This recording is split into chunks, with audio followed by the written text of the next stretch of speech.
अधियज्ञः कथं कोत्र देहेऽस्मिन् मधुसूदन प्रयाणकाले च कथं ज्ञेयोऽसि नियतात्मभिः. 2.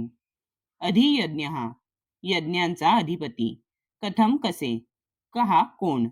अत्र येथे. देहे देहामध्ये. अस्मिन या. मधुसूदन हे मधुसूदना.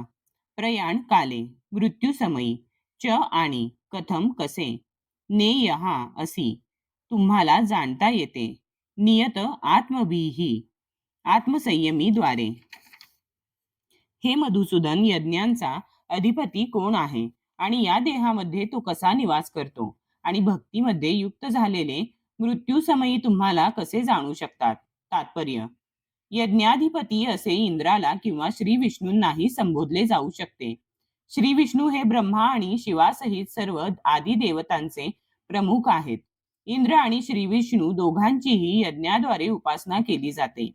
पण या ठिकाणी अर्जुन पृच्छा करीत आहे की वास्तविकपणे कोण यज्ञाधिपती आहे आणि जीवाच्या शरीरात तो कसा निवास करीत आहे.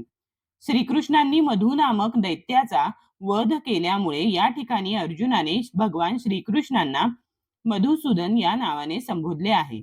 वास्तविक हे संशयमूलक प्रश्न अर्जुनाच्या मनात उत्पन्न व्हावयास नको होते, कारण अर्जुन हा श्रीकृष्णांचा भक्त होता. म्हणून हे संशय असुरासारखे आहेत. श्रीकृष्ण हे असुरांचा संहार करण्यात अत्यंत कुशल असल्यामुळे अर्जुन येथे त्यांना मधुसूदन म्हणून संबोधित आहे, जेणेकरून अर्जुनाच्या मनातील संशयरूपी असुरांचा श्रीकृष्ण संहार करतील.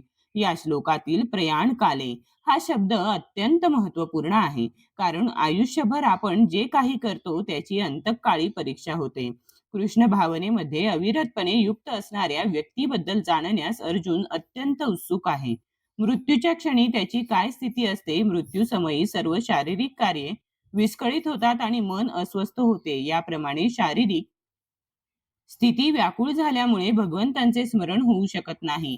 महान भक्त कुलशेखर महाराज भगवंतांना प्रार्थना करताना म्हणतात की हे भगवन, आता मी निरोगी आहे आणि मला या निरोगी अवस्थेतच त्वरित मृत्यू यावा, म्हणजे माझ्या मनाचा राजहंस तुमच्या चरणकमलांमध्ये प्रवेश करू शकेल. या ठिकाणी हे रूपक योजिले आहे, कारण राजहंसाला कमलपुष्पांच्या ताटव्यात प्रवेश करण्यास आनंद वाटतो आणि कमळांच्या ताटव्यात प्रवेश करण्याची क्रीडा करण्याकडे त्याला स्वाभाविक ओढ असते. महाराज कुलशेखर भगवंतांना म्हणतात की आता माझे मन अविचल आहे आणि मी निरोगी आहे. मला जर आता तुमच्या चरणकमलांचे चिंतन करताना त्वरित मृत्यू आला तर निश्चितच माझ्या भक्तीला पूर्णत्व प्राप्त होईल. परंतु जर मी नैसर्गिक मृत्यूची वाट पाहिली तर माझे काय होईल हे मला कळत नाही, कारण मरणाच्या वेळी सर्व शारीरिक क्रिया विस्कळीत होतात.